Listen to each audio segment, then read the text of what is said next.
Good evening everyone. আমরা reasoning বা GI এর ফিগার কাউন্টিং এর ক্লাস আগের দিন করছিলাম।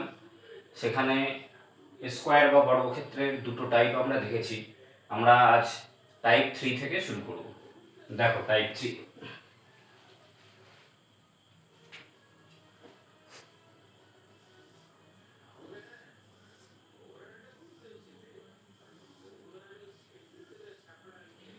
দেখো এই ছবিটাতে বললো এখানে কতগুলো বর্গক্ষেত্র আছে। তো তুমি গুণে দেখো কতগুলো বর্গক্ষেত্র আছে, কাউন্ট করে দেখো। 1 2 3 4 আর এই বড় একটা 5টা। তাহলে এখানে কটি বর্গক্ষেত্র আছে? এখানে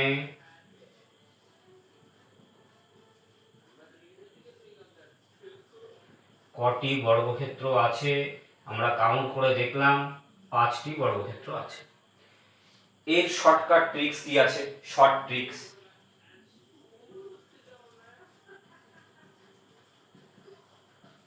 কাউন্ট না করে শর্ট ট্রিক্স আমরা একদম এক নিমিষে দেখেই বলে দেবো। কিভাবে দেখবো? এই বর্গক্ষেত্রের বড় যে লেয়ারটা, কটা লেয়ার আছে এখানে, এই বাইরের এটা কটা লেয়ার? একটা লেয়ার। এই লেয়ার সংখ্যাকে 5 দিয়ে সবসময় গুণ করতে হবে। তাহলে যেহেতু এখানে একটা লেয়ার, আমি কি বললাম? লেয়ার সংখ্যাকে সবসময় 5 দিয়ে গুণ করতে হবে।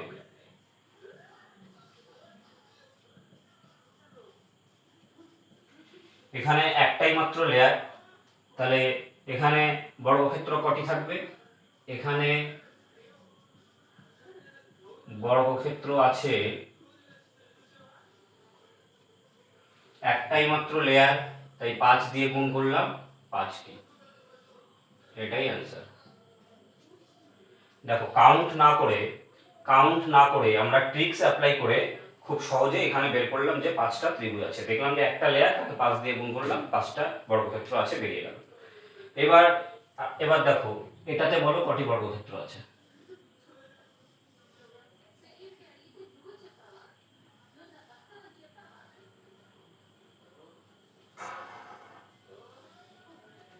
বলো এখানে কটি বর্গক্ষেত্র আছে? এখানে কটি বর্গক্ষেত্র আছে? এখানে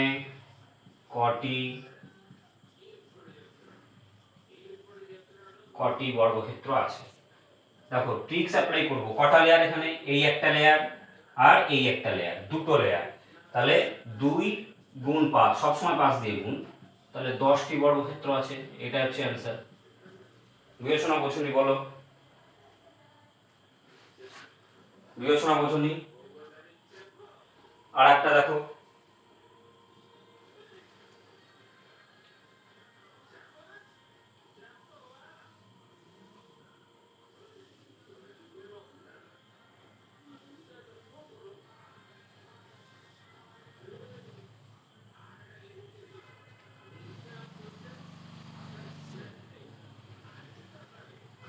এখানে কটি বর্গক্ষেত্র আছে?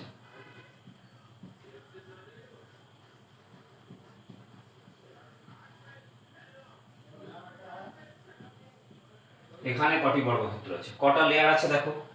একটা, দুটো, 3টে লেয়ার। তাহলে লেয়ারকে সবসময় 5 দিয়ে গুণ।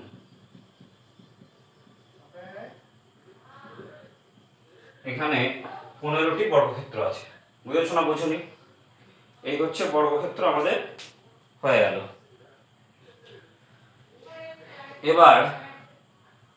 এবার আমরা আয়তক্ষেত্র চলে আসবো। বর্গক্ষেত্র আমাদের শেষ। টোটালি 3টে টাইপ দেখালাম, এর মধ্যে থেকেই মোটামুটি আসে বর্গক্ষেত্র। আর কিছু মিক্সিং টাইপ আছে, সেগুলো কোনো ট্রিক্স অ্যাপ্লাই করা যায় না, সেখানে তোমাকে কাউন্ট করে করেই করতে হবে। সেগুলো পরে দেখাবো। তাহলে এটা টুকে নাও, সবাই নোট করে নাও, মুছে দেবো। এরপরে আমরা আয়তক্ষেত্রতে আসবো। বর্গক্ষেত্র ত্রিভুজ হলো, বর্গক্ষেত্র হলো, এবার আয়তক্ষেত্র হয়ে গেলে বলো, মুছে দেবো।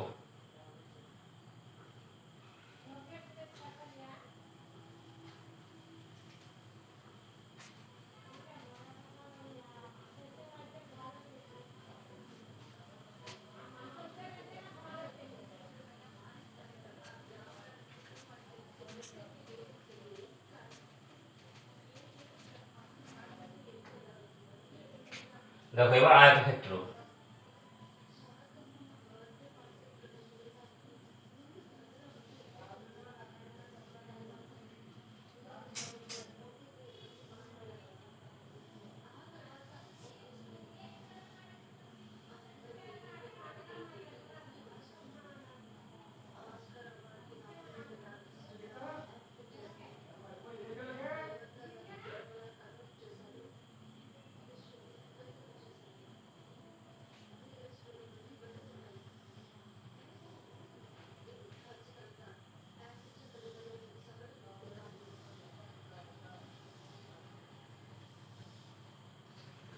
দেখো বললো এখানে কটি আয়তক্ষেত্র আছে,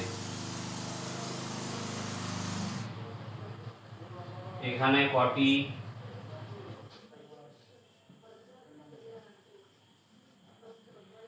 কটি আয়তক্ষেত্র আছে। দেখো এটা করার ট্রিক্সটা কি ভালো করে শেখো। প্রথমে নাম্বারিং করতে হবে, কতগুলো কলাম আছে কতগুলো রো আছে। 1 2 3 4 5, এখানেও 1 2 3 4 5।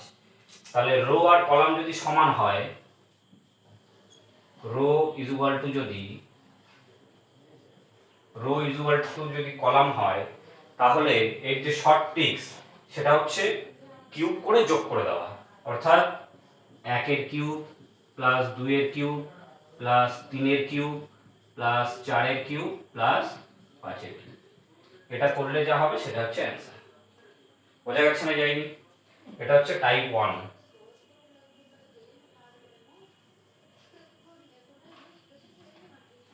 এটা হলো টাইপ 1। তাহলে করো, এখানে কত হচ্ছে 125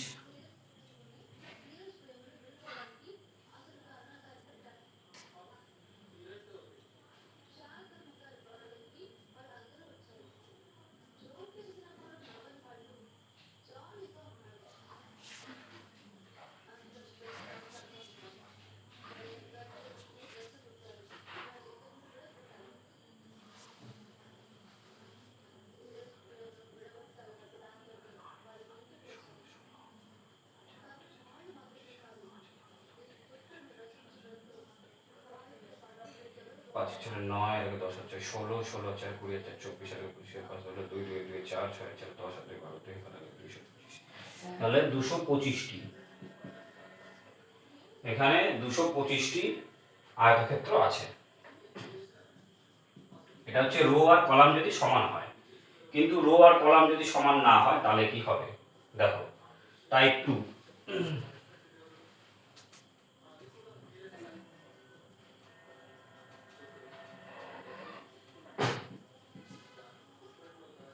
টাইপ 2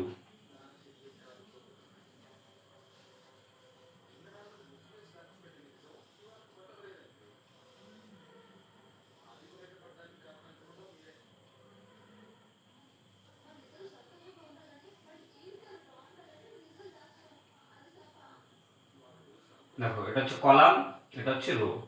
1 নম্বর কলাম, 2 নম্বর কলাম, 3 নম্বর কলাম, 4 নম্বর কলাম।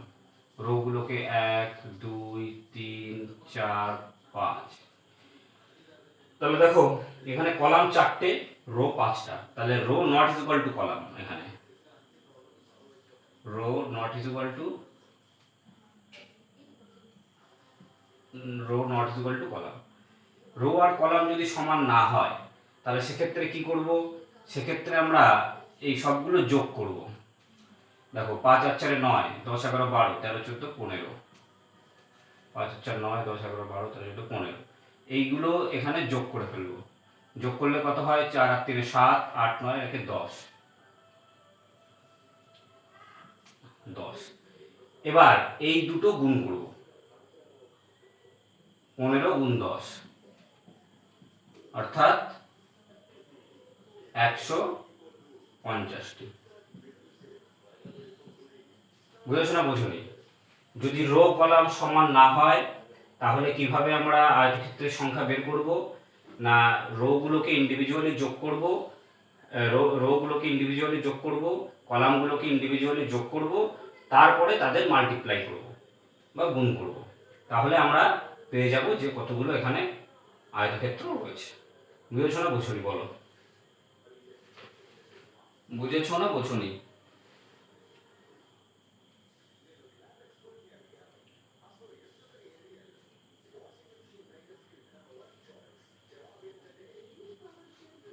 যদি বুঝে থাকো তাহলে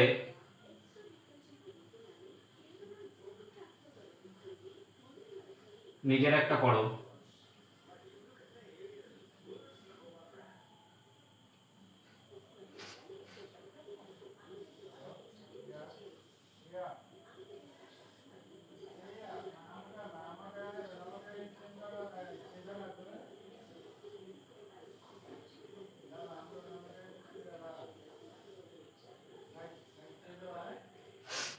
এখানে কটি আয়তক্ষেত্র আছে?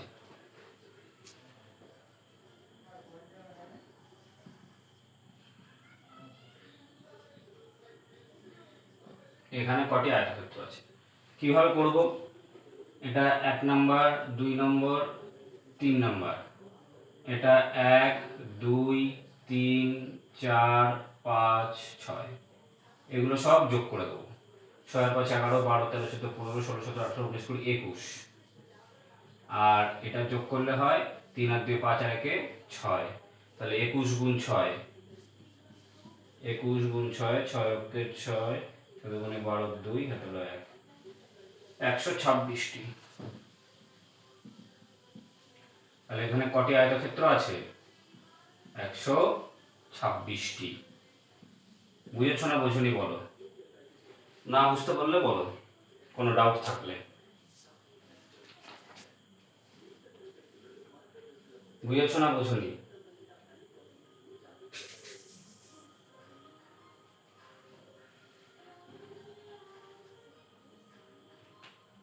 এবার টাইপ 3 আয়তক্ষেত্রের মধ্যেই পড়ছে, টাইপ 3 ভালো করে বোঝো।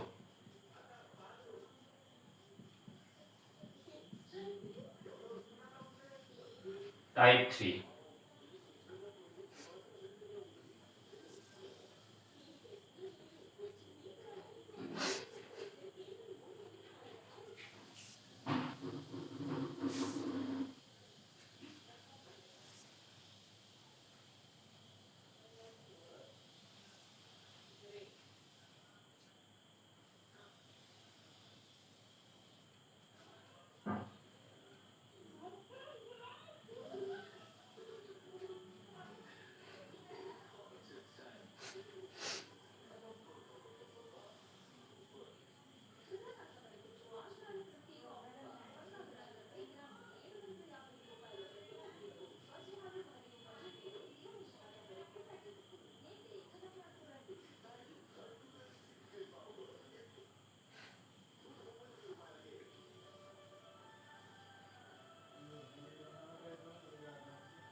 এই ছবিটাতে তোমাকে বললো এই চিত্রটিতে রং করতে, এই চিত্রটিকে রং করতে ন্যূনতম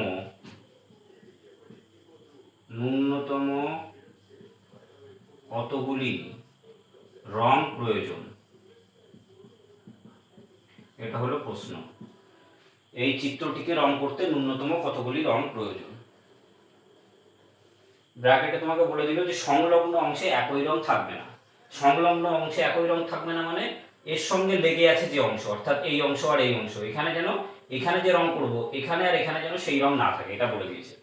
সংলগ্ন অংশে একই রং থাকবে না মানে আমি একটা পোর্শনে রং করলে তার সঙ্গে লাগা অবস্থা, অর্থাৎ এই পোর্শন এই পোর্শন এই পোর্শন, এখানে যেন একই রং না থাকে।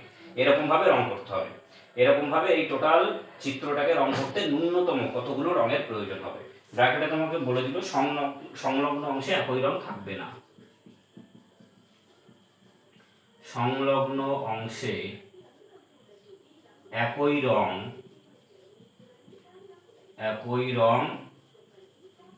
থাকবে না। সংলগ্ন অংশে একই রং থাকবে না। তাহলে দেখো এটা কিভাবে করা যায়।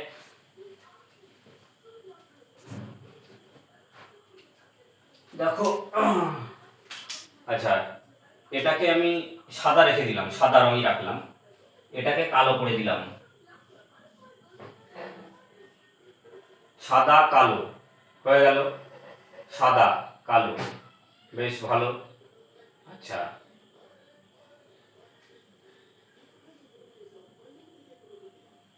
এটা সাদা, মানে এখানেও সাদা রাখা যাবে না, এখানেও সাদা রাখা যাবে না।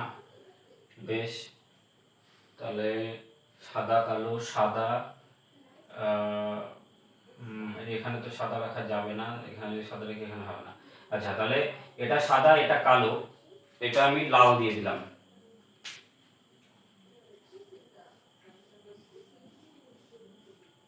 এটা লাল দিয়ে দিলাম, সাদা কালো। আমি যদি এখানে সাদা রাখতে চাইতাম তাহলে তো এই পুরোটাকেও সাদা রাখতে হতো, সেক্ষেত্রে এর পাশে সাদা হয়ে যেত। ভালো করে বুঝো, আমি এখানে কেন সাদা দিলাম না, কারণ এখানে যদি সাদা দিতাম তাহলে এই সাদার সংলগ্ন এটা এটা এখানে সাদা হয়ে যাচ্ছে, অসুবিধা হবে, তাহলে এটাকে অন্য রং দিতে হতো। বুঝেছো না বোঝনি? এই যে এইটাকে আমি সাদা রেখেছি, তো এইটাকে সাদা রেখেছি, এটা কালো। এবার এইটাও যদি আমি সাদা রাখি, ভালো করে বোঝো, এটাও যদি আমি সাদা রাখি তাহলে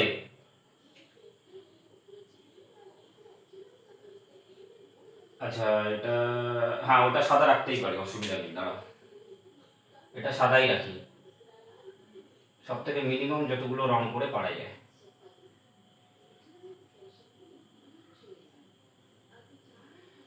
আচ্ছা, সাদা কালো, সাদা কালো, সাদা, আবার কালো করে দিই, আবার কালো করে দিই, আবার সাদা কালো, সাদা কালো। দেখো বাইরের পোর্শনটা আমরা দুটো রঙে কাজ ছেড়ে ফেললাম, সাদা কালো, সাদা কালো, সাদা কালো, সাদা কালো। এবার এই ভেতরেরটা দেখো, আমি সাদাও দিতে পারবো না, কালোও দিতে পারবো না, তাহলেই তার সংলগ্ন অঞ্চলে একই রং হয়ে যাচ্ছে। তাহলে সাদা কালো বাদ দিয়ে অন্য রং দিতে হবে। সাদা কালো বাদ দিয়ে অন্য একটা রং আমি দিয়ে দিই লাল, লাল দিয়ে দিলাম, এই পুরোটাতে লাল দিয়ে দিলাম।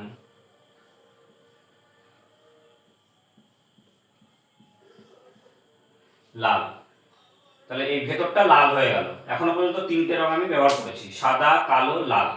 এইবার এই পোর্শনটায় কি লিখবো, কি রং দেবো? দেখো এই পোর্শনটা কার সঙ্গে লেগে আছে, এর সঙ্গে লেগে আছে, এর সঙ্গে লেগে আছে, আর এর সঙ্গে লেগে আছে। তাহলে এখানে তো লাল আছে, তাহলে লাল বাদ দিয়ে দিতে হবে। লাল বাদ দিয়ে আমি সাদাই দিলাম। তাহলে সাদা যদি দিই, এইখানে কি দেবো? এখানে সাদা দেওয়া যাবে না, যেহেতু এখানে সাদা দিয়েছি তাহলে এখানে সাদা দেবো না। আবার এখানে লালের সঙ্গে সংলগ্ন, তাহলে লালও দেবো না, সাদাও দেবো না, লালও দেবো না, তার মানে কালোই দিতে হবে। কালো দিতে হবে যাতে সংলগ্ন অঞ্চলে একই রং না থাকে। এবার এখানে দেখো, তাহলে এটা সাদা হয়ে গেল, এটা কালো হয়ে গেল। এখানে যদি সাদা দিই তাহলে এই পাশে হচ্ছে কালো, এই পাশে লাল। হ্যাঁ, এটা সাদা দিলে কোনো অসুবিধা নেই, এটা সাদা, এটা কালো করে দাও, এটা সাদা, এটা কালো করে দাও। দেখো সংলগ্ন অঞ্চলে একই রং না থাকলেই হচ্ছে। বুঝেছো না বোঝনি? এবার এই অঞ্চলে কোন রং দিতে হবে? সাদা আর কালো বাদ দিয়ে, অর্থাৎ লাল রং দিয়ে দিলাম, লাল দিয়ে দিলাম।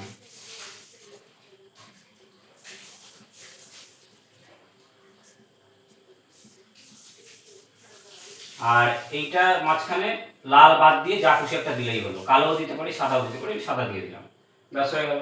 তাহলে এখানে অ্যান্সার কি বেরালো? এই চিত্রে রং করতে ন্যূনতম কতগুলি রং প্রয়োজন? অ্যান্সার হচ্ছে 3টি রং প্রয়োজন, 3টি রং প্রয়োজন। সেই 3টি কি কি আমি এখানে ধরেছি? এক হচ্ছে সাদা ধরেছি এখানে, 2 কালো ধরেছি,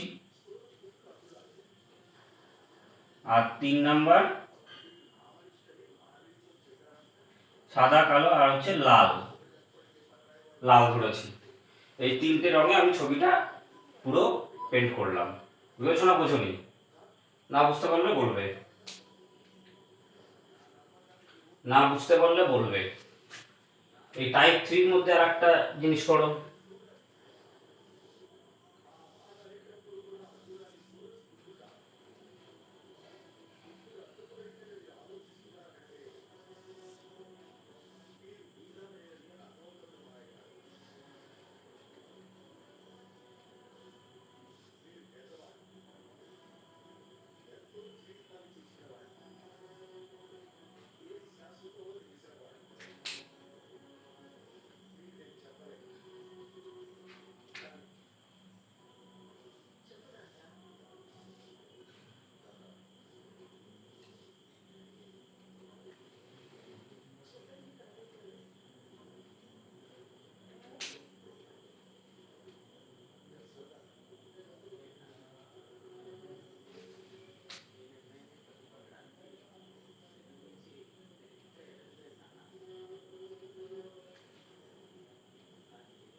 এই একই প্রশ্ন, এই চিত্রটিতে, এই চিত্রটিকে রং করতে ন্যূনতম কতগুলো রং প্রয়োজন?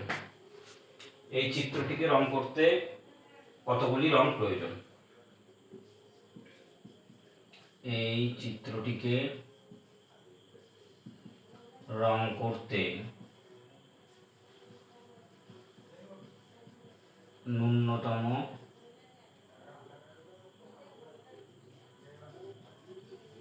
কতগুলি রং প্রয়োজন? এই হলো প্রশ্ন। সংলগ্ন অংশে কন্ডিশন ওই আগের একই কন্ডিশন, সংলগ্ন অংশে একই রং রাখা যাবে না। তাহলে কি করব দেখো, প্রথমে এইগুলো রং করতে হবে। বেশ, তাহলে আমি প্রথমটা এইটুকু সাদা ধরি, সাদা, এইটুকু কালো করে দিই।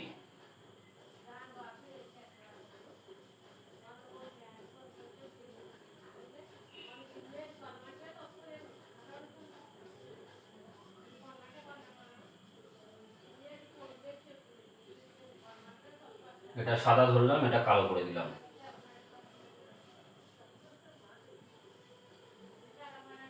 ভালো করে বুঝবে।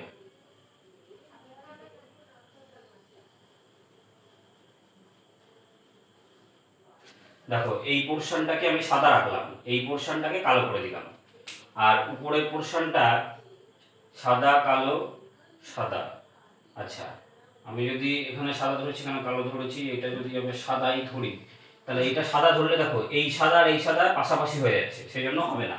তাহলে এটাকে সাদা নিলে হবে না, কারণ সাদা সাদা পাশাপাশি হয়ে যাচ্ছে। তাহলে কি করব, এটাকে অন্য একটা কালার দিতে হবে, এটাকে লাল করে দিই। একই রং পাশাপাশি রাখা যাবে না বলেছে।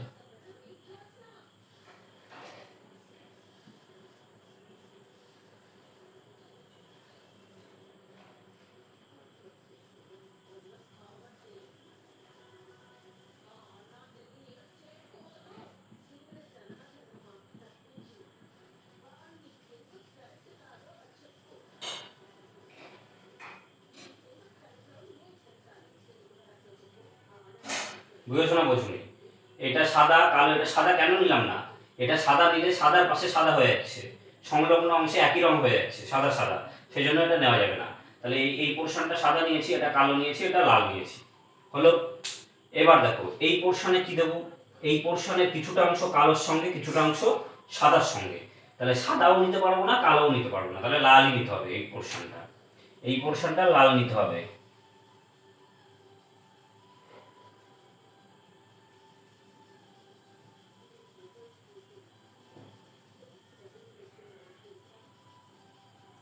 বুঝেছো না বোঝনি?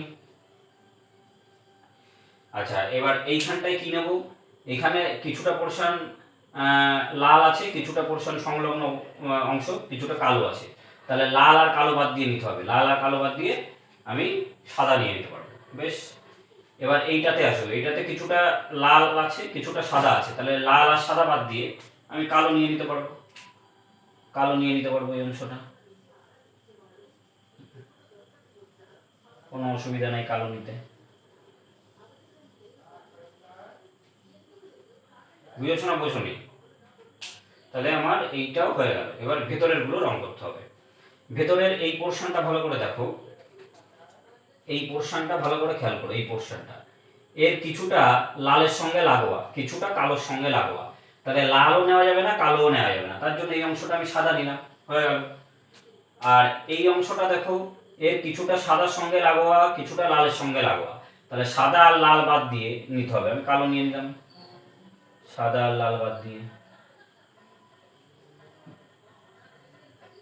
কালো নিয়ে নিলাম। আর এই পোর্শনটা দেখো, এর কিছুটা অংশ কালোর সঙ্গে লাগোয়া, এর কিছুটা অংশ কালোর সঙ্গে লাগোয়া কিছুটা অংশ সাদার সঙ্গে লাগোয়া, তাহলে কালো আর সাদা বাদ দিয়ে আমি নিতে পারবো, অর্থাৎ লাল, এটাকে লাল করে দাও।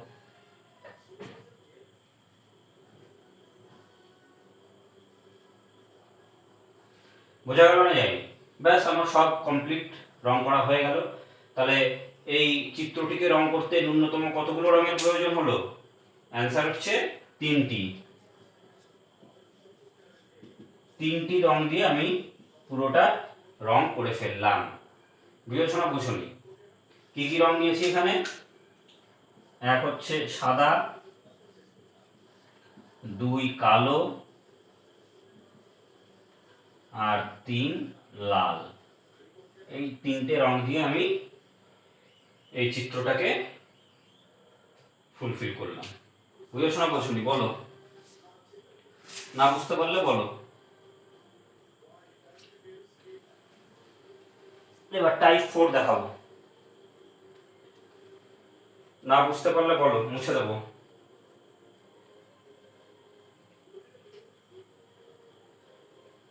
মুছে দিই?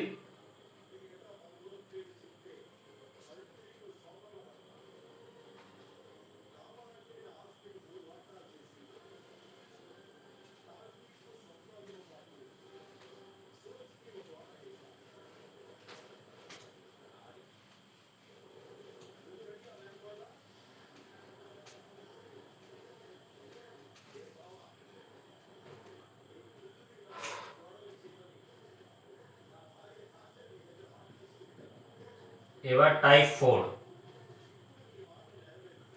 টাইপ 4-এ কি দেখবে? মনে করো একটা ছবি এরকম আছে,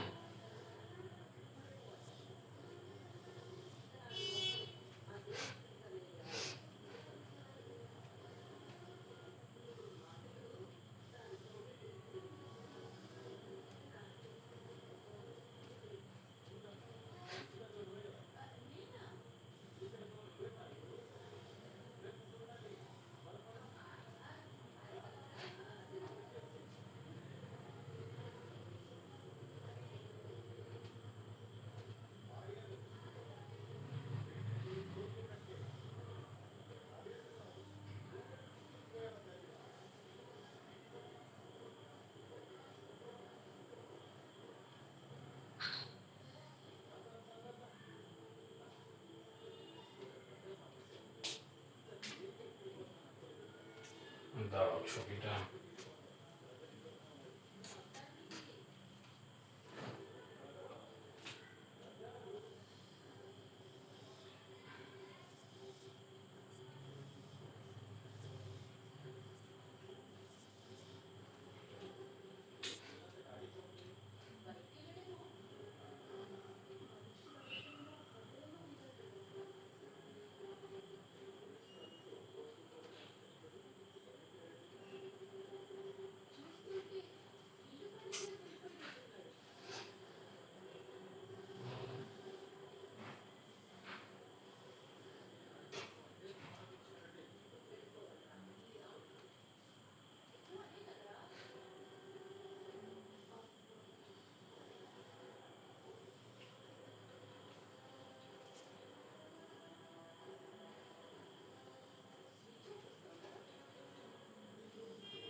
এই হলো ছবি। তোমার কোশ্চেনটা হচ্ছে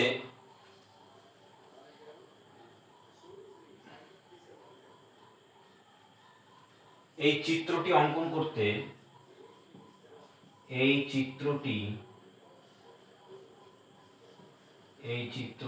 অঙ্কন করতে ন্যূনতম কতগুলি সরলরেখা প্রয়োজন? কতগুলি সরলরেখা এই চিত্রটি অঙ্কন করতে ন্যূনতম কতগুলি সরলরেখা প্রয়োজন? দেখো এখানে কোনো নিয়ম কাজ করবে না, তোমাকে গুনে গুনেই করতে হবে। তাহলে কাউন্ট করে করতে হবে। দেখো কটা, একটা দুটো তিনটে, 1 2 3 4 5 6 7 8 9 10 11, 11টা, তাই তো? বলো, কাউন্ট করে দেখো কটা হচ্ছে। 1 2 3 4 5 6 7 8 9 10 11। তাহলে এই চিত্রটি অঙ্কন করতে কতগুলি সরলরেখার প্রয়োজন? 11টা। এটা কোনো নিয়মে বা কিছুতে হচ্ছে না, এটা তোমাকে কাউন্ট করেই করতে হবে, কোনো নিয়ম মানছে না। ঠিক আছে, আর একটা দিচ্ছি, নিজেরা করো। এখানে বলো যে কতগুলো ন্যূনতম সরলরেখা প্রয়োজন ছবিটা আঁকতে।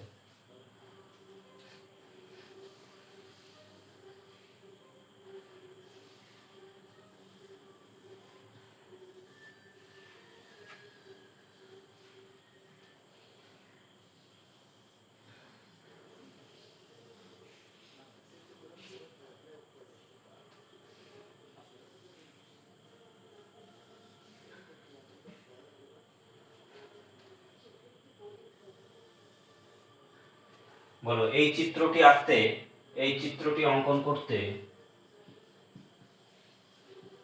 এই চিত্রটি অঙ্কন করতে ন্যূনতম কতগুলি সরলরেখা প্রয়োজন? কতগুলি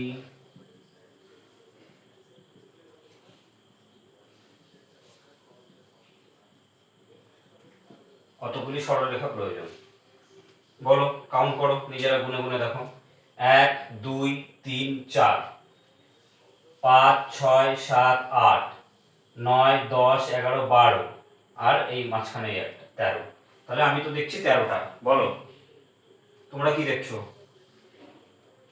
আমি গুনে দেখলাম 13টি সরলরেখা দিয়ে এই চিত্রটা অঙ্কন করা যাবে। বিবেচনা বসনি, বলো। এই হচ্ছে আমাদের মোটামুটি আয়তক্ষেত্র হয়ে গেল। বুঝেছো? বর্গক্ষেত্র করিয়েছি, ত্রিভুজ করিয়েছি, বর্গক্ষেত্র করিয়েছি, আয়তক্ষেত্র করালাম। এর পরের দিন মিক্সিং করাবো, আয়তক্ষেত্র ত্রিভুজ বর্গক্ষেত্র সব মিক্স থাকবে, এবং যেখানে কোনো ফর্মুলা অ্যাপ্লাই করা যায় না, হ্যাঁ, কিছু কিছু মানে ব্যতিক্রমী যে জিআই বা রিজনিং আছে সেগুলো আমরা করব মিক্সিং। আজকে এই পর্যন্তই থাক। ক্লাসটা ভালো লাগলে লাইক করবে, কমেন্টস করে জানাবে কোথাও কোনো অসুবিধা হলে, আর সাবস্ক্রাইব করে দেবে এবং বেল আইকনটা প্রেস করে দেবে, যাতে কোনো নতুন ভিডিও করলেই নোটিফিকেশানটা পেয়ে যাও, আর যাদের প্রয়োজন আছে তাদের সঙ্গে শেয়ার করে দেবে।